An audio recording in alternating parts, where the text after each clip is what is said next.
ರಾಜ್ಯೋತ್ಸವದ ಕಾರ್ಯಕ್ರಮದಲ್ಲಿ ಆಸೀನರಿರ್ತಕ್ಕಂಥ ಸಂಸ್ಥೆಯ ಪ್ರಾಂಶುಪಾಲರಾದಂಥ ಡಾಕ್ಟರ್ ಸುಜಾ ಫಿಲಿಪ್ರವರೇ, ಕಾರ್ಯದರ್ಶಿಗಳಾದ ಡಾಕ್ಟರ್ ಭಾರತಿ ಅವರೇ, ಆಡಳಿತಾಧಿಕಾರಿಗಳಾದ ಫಿಲಿಪ್ರವರೇ, ಉಪಪ್ರಾಂಶುಪಾಲರಾದಂಥ ಡಾಕ್ಟರ್ ನವೀನ್ ರವರೇ, ಎಲ್ಲ ನಮ್ಮ ಬೋಧಕ ಹಾಗೂ ಬೋಧಕೇತರ ಸಿಬ್ಬಂದಿ ವರ್ಗದವರೇ ಹಾಗೂ ನನ್ನ ಪ್ರೀತಿಯ ವಿದ್ಯಾರ್ಥಿನಿಯರೇ, ಬಹಳ ಸಂತೋಷ ಸಮಯ. ಹೆಚ್ಚಿಗೆ ಹೊತ್ತು ಮಾತಾಡಲ್ಲ, 5 ನಿಮಿಷ ನಿಶ್ಶಬ್ದವಾಗಿರಿ. ಜ್ಞಾಪಿಸ್ಕೊಳ್ತಕ್ಕಂಥ ಸ್ಮರಿಸ್ತಕ್ಕಂಥದಕ್ಕೆ ಇದು ಸುಸಂದರ್ಭ. ಯಾಕೆಂದ್ರೆ ಕವಿವಾಣಿಯಂತೆ ಕನ್ನಡ ಒಂದು ನುಡಿಯಲ್ಲ, ಅದೊಂದು ಪರಂಪರೆ, ಅದೊಂದು ಪ್ರಾಚೀನತೆ, ಅದೊಂದು ವೈಭವ.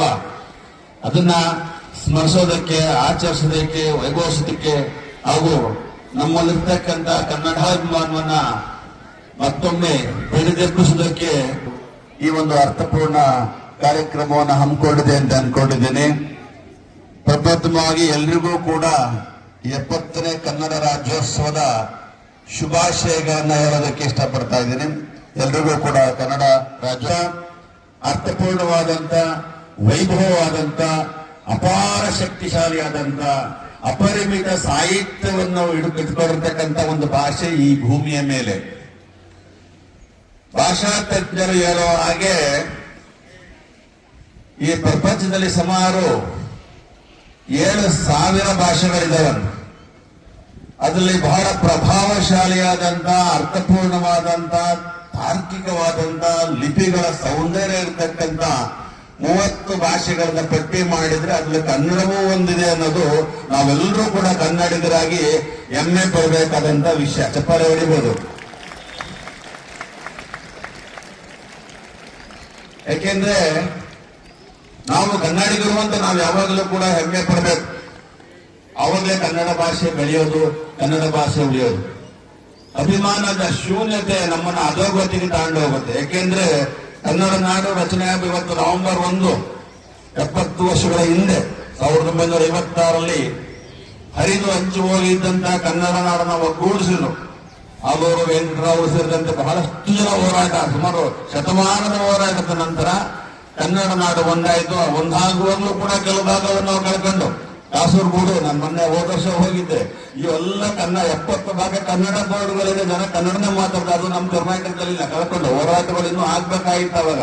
ಅದೇ ರೀತಿ ಆಂಧ್ರ ಪ್ರದೇಶಕ್ಕೆ ಹೋಗಿರ್ತಕ್ಕಂಥ ಅನಂತರು ಕೂಡ ಬಹಳಷ್ಟು ಜನ ಕನ್ನಡಿಗರಿದ್ದಾರೆ.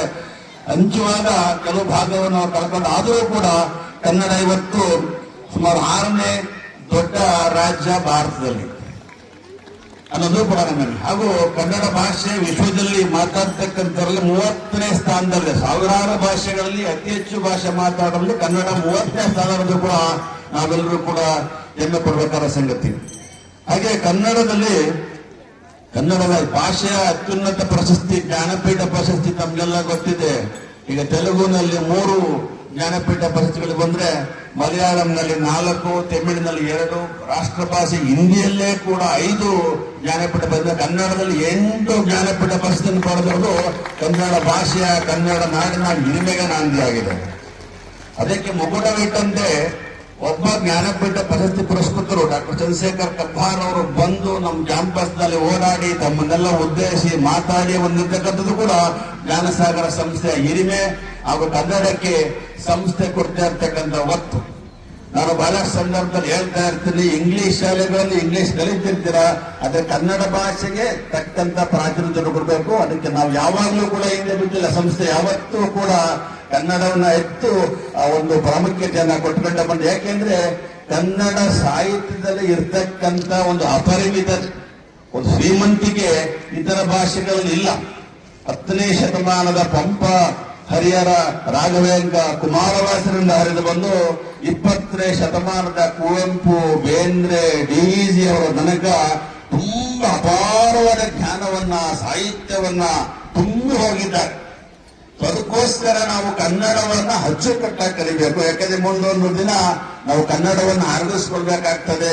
ಬಸವಣ್ಣನವರ ವಚನಗಳಾಗ್ಬೋದು, ಸರ್ವಜ್ಞನ ತ್ರಿಪದಿಗಳಾಗ್ಬೋದು, DVಜಿ ಅವರ ಕಗ್ಗದ ಸಾಲುಗಳಾಗ್ಬೋದು, ಅದನ್ನೆಲ್ಲ ನೀವು ಕರಗತಪಡಿಸ್ಕೊಂಡ್ರೆ ಬಹುಶಃ ನಿಮ್ಮ ಒಂದು ಬತ್ತಳಿಕೆಯಲ್ಲಿ, ಜೀವನದ ಬತ್ತಳಿಕೆಯಲ್ಲಿ ಒಂದು ವಿಶೇಷವಾದ ಪ್ರಾಣ ಅದು ಕನ್ನಡ. ತುಂಬಾ ನಿಮ್ಮ ಒಂದು ಹಿರಿಮೆ ಹಾಗೂ ನಿಮ್ಮ ಒಂದು ಸಾಮರ್ಥ್ಯ. ಬಹುಶಃ ನೀವು ಕರ್ನಾಟಕದಲ್ಲಿ ನೆಲೆಸಿ ಅಥವಾ ಅಮೆರಿಕದಲ್ಲಿ ನೆಲೆಸಿ ಕನ್ನಡ ಭಾಷೆ ಗೊತ್ತಿದ್ರೆ ನೀವು ವಿಶೇಷ ಸ್ಥಾನಮಾನ ಕಟ್ಟಿಸ್ಕೋಬಹುದು. ಬಹಳಷ್ಟು ಉದಾಹರಣೆ. ನಾನು ಮೊನ್ನೆ ಯಾವುದೋ ಒಂದು ಕಾರ್ಯಕ್ರಮಕ್ಕೆ ಹೋಗಿದ್ದೆ, ಅಲ್ಲಿ ನನ್ನ ವಿದ್ಯಾರ್ಥಿ ಅಮೆರಿಕದಿಂದ ಬಂದಿದ್ದ. ಅವನು ಡಾಕ್ಟರ್ ವೈದ್ಯ, ಅಮೆರಿಕದಲ್ಲಿ ಕೆಲಸ ಮಾಡ್ತಾನೆ. ಅವನು ಹೇಳ್ತಾ ಇದ್ದ, ಬನ್ನಿ ಸರ್ ಅಕ್ಕ ಕಾರ್ಯಕ್ರಮ, ಈ ಸಲ ನಾನೇ ಕಾರ್ಯದರ್ಶಿ ಆಗಿದ್ದೀನಿ ಅಕ್ಕ ಕಾರ್ಯಕ್ರಮ ಅಂತ. ಅಮೆರಿಕದಲ್ಲಿ ನಡೀತೆ ಕನ್ನಡ ಸಮ್ಮೇಳನ.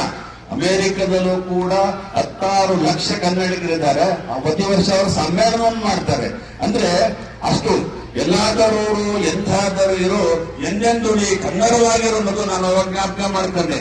ಯಾಕೆಂದ್ರೆ ನಿಸಾರ್ ಅಹಮದ್ ಅವ್ರ ಕವಿಯವರು ಹೇಳ್ದಂಗೆ ಕನ್ನಡ ಬರೀ ಕರ್ನಾಟಕವಲ್ಲ, ಅದು ಹಸ್ಸೀಮ ಹದಿಗಂಧ. ದೇವರು ಎಂದರೆ ಬರೀ ವಿಗ್ರಹವಲ್ಲ, ಅದು ಅಂತರ್ಭಾವ ಅನಂತ ಅಂತ. ಕನ್ನಡ ಅನ್ನೋದು ಬರೀ ಭಾಷೆ ಅಲ್ಲ, ಅದು ಕರ್ನಾಟಕವಲ್ಲ. ಇವತ್ತು ಮಹಾರಾಷ್ಟ್ರಕ್ಕೆ ಹೋದ್ರೆ ಮುಂಬೈನಲ್ಲಿ ಲಕ್ಷಾಂತರ ಕನ್ನಡಿಗರಿದ್ದಾರೆ. ಕನ್ನಡಿಗರು ವಿಶ್ವದಾದ್ಯಂತ ಆಗಿದ್ದಾರೆ.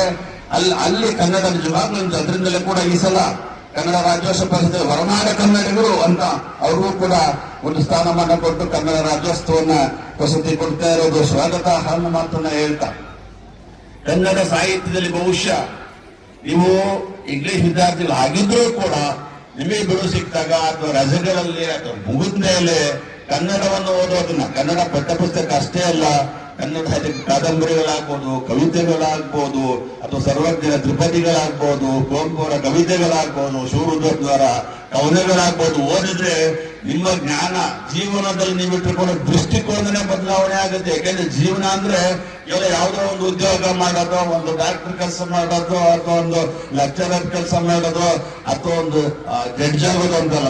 ಸಾಹಿತ್ಯದ ರಸಾನುಭವ ಜೀವನದಲ್ಲಿ ಯಾರಿಗೆ ಇರೋದಿಲ್ವೋ, ಸಾಹಿತ್ಯವನ್ನು ಯಾರು ಅವ್ರ ಜೀವನದಲ್ಲಿ ಆಸುವಕ್ಕಾಗಿ ತಗೊಂಡ್ರಲ್ವೋ ಜೀವನವನ್ನು ಮಾಡಬಹುದು. ಆದ್ರೆ ಜೀವನ ರಸಭರಿತವಾಗಿರಲ್ಲ, ಜೀವನ ಬರಡಾಗಿರುತ್ತೆ ಅನ್ನೋ ಮಾತನ್ನ ಖಂಡಿತವಾಗಿ ಹೇಳ್ಬೋದು. ನಿಮ್ಮ ಜೀವನ ಸಂತೋಷದಾಯಕವಾಗಿರ್ಬೇಕು, ರಸಭರಿತವಾಗಿರ್ಬೇಕು ಅಂದ್ರೆ ಸಾಹಿತ್ಯವನ್ನ ಮೈಗೂಡಿಸ್ಕೊಂಡಿರ್ಬೇಕು, ಸಾಹಿತ್ಯಕ್ಕೆ ಪ್ರಾಧಾನ್ಯತೆಯನ್ನು ಕೊಡಬೇಕು. ವಿಶೇಷವಾಗಿ ನಮ್ಮ ಭಾಷೆ, ಬೇರೆ ಭಾಷೆಗೆ ಹೋಗೋದ ಅವಶ್ಯಕತೆ ಇಲ್ಲ. ಕನ್ನಡದಲ್ಲಿ ಅಷ್ಟೊಂದು ಅಡಕವಾಗಿದೆ. ಅಂತ ಭಾಷೆಯನ್ನ ಚೆನ್ನಾಗಿ ಕಲಿತು ಓದಿ ಅದರ ತಿಳಿಯನ್ನು ನಾವು ತಿಳ್ಕೊಂಡ್ರೆ ನೀವು ಯಾವುದೇ ವೃತ್ತಿಯನ್ನು ಮಾಡ್ತಾ ಇದ್ರು ಕೂಡ, ನಾವೇನು ಯಾವುದೇ ಕೆಲಸ ಮಾಡಬಹುದು, ಆ ಕೆಲಸದಲ್ಲೂ ಕೂಡ ನೀವು ಸಾಹಿತ್ಯವನ್ನ ಮೈಗೂಡಿಸ್ಕೊಂಡ್ರೆ, ಅದನ್ನು ಉಪಯೋಗಿಸ್ಕೊಂಡ್ರೆ ಆ ವೃತ್ತಿಯಲ್ಲಿ ನೀವೇ ವಿಪುಲವಾಗಿ ಕಾಣ್ತಾ ಇರ್ತೀರಾ. ನಿಮ್ಮ ಎಲ್ಲರೂ ಕೂಡ ಹಿಂದಕ್ಕೆ ಮುಂದೆ ಹೋಗ್ಬೋದು ಕನ್ನಡ ಅಂತಕ್ಕಂಥ ಒಂದು ಪ್ರಭಾವಶಾಲಿ ಬಾಣದಿಂದ. ಅಂತದ್ದನ್ನ ನೀವೆಲ್ಲರೂ ಕಲಿತೀರಾ ಅಂತ ಹೇಳ್ತಾರೆ. ಹಾಗೆ ಕನ್ನಡ ಅಂತ ತಕ್ಷಣ ನಮಗೆ ಜ್ಞಾಪಕ ಬರ್ತಕ್ಕಂಥದ್ದು ಡಾಕ್ಟರ್ ರಾಜ್ಕುಮಾರ್ ಅವರು. ಈ ದೇಶಕ್ಕೆ ಕಂಡ ಅಪ್ರತಿಮ ನಟ, ಬಹಳ ಕಡಿಮೆ ಓದಿದ್ದು. ಅದು ಒಂದು ಕನ್ನಡ ಅಂತ ನಾವು ಜ್ಞಾಪಕ ಇಟ್ಕೊತೀವಿ. ಯಾಕೆಂದ್ರೆ ಬಹುಶಃ ನಾವು ಕನ್ನಡವನ್ನ ಪುಸ್ತಕದಲ್ಲಿ ಓದ್ತೀವಿ, ಆದ್ರೆ ಕನ್ನಡವನ್ನ ಹೇಗೆ ಮಾತಾಡಬೇಕು ಅಂತ ತೋರಿಸಿಕೊಟ್ಟಿದ್ದು ಡಾಕ್ಟರ್ ರಾಜ್ಕುಮಾರ್ ಅವರು. ಅನಕ್ಷರಸ್ಥರು. ಇವತ್ತು ನೀವೇನಾದ್ರೂ ಕನ್ನಡದ ವಾಕ್ಯವನ್ನು ಮಾತಾಡುವಾಗ ಎಲ್ಲಿ ಎತ್ತಬೇಕು, ಎಲ್ಲಿ ಇಳಿಸ್ಬೇಕು ಅಂದ್ರೆ ಡಾಕ್ಟರ್ ರಾಜ್ಕುಮಾರ್ ಅವರ ಚಿತ್ರಗಳನ್ನು ನೋಡ್ಬೇಕಾಗ್ತದೆ.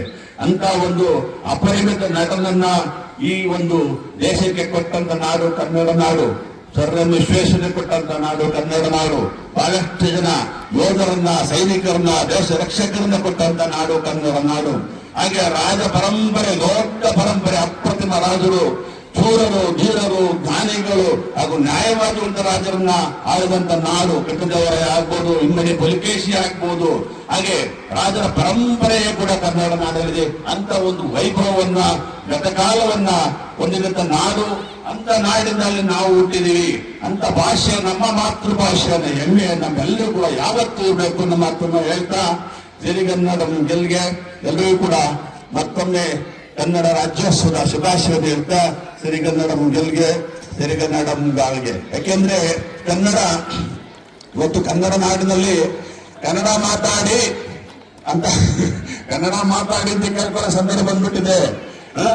ಎತ್ತ ತಾಯಿಯ ಅರಳು ಜೋಗುಳದ ಹರಕೆ ಇದು ಮರೆಯದರು ಕಂದ ಅಂತ ಬರ್ತಾರೆ. ಬಂದ್ರೆ ಕನ್ನಡವ ಕಾಪಾಡು, ಕನ್ನಡದ ಕಂದ, ಕನ್ನಡವ ಕಾಪಾಡು ಓ ನನ್ನ ಆನಂದ, ಜೋಗುಳದ ಅರಕೆ ಇರು ಮರೆಯದಿರು ಕಂದ, ಮರತೆಯಾದರೆ ಅಯ್ಯೋ ಮರದಂತೆ ನಂದ ಅಂತ ಕಲ್ಲಪ್ಪ ತಾಯಿಯ ಹಳನನ್ನ ಬರೀತಾರೆ. ಯಾಕೆಂದ್ರೆ ಇವತ್ತು ಸ್ಥಿತಿ ಹಂಗಾಗಿದೆ, ಅದಾಗಬಾರ್ದು. ಕನ್ನಡವನ್ನ ಬೆಳೆಸ್ತಕ್ಕಂಥ, ಕನ್ನಡವನ್ನ ಉಳಿಸ್ತಕ್ಕಂಥ, ಕನ್ನಡವನ್ನ ಕಾಪಾಡ್ತಕ್ಕಂಥ ಎಲ್ಲ ಜವಾಬ್ದಾರಿ ನಿಮ್ಮೆಲ್ಲರ ಹೆಗಲ ಮೇಲಿದೆ. ಅದನ್ನ ಕಾಪಾಡ್ಕೊಂಡು ಹೋಗಿ ಅಂತ ಹೇಳ್ತಾ ಎಲ್ರಿಗೂ ವಂದಿಸ್ತಾ ನನ್ನ ಮಾತನ್ನು ಮುಗಿಸ್ತೇನೆ. ನಮಸ್ಕಾರ.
ಒಳ್ಳೆದೊಂದು ಫೋಟೋ.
ಮುಗಿಯಿತು ಶತಮಾನ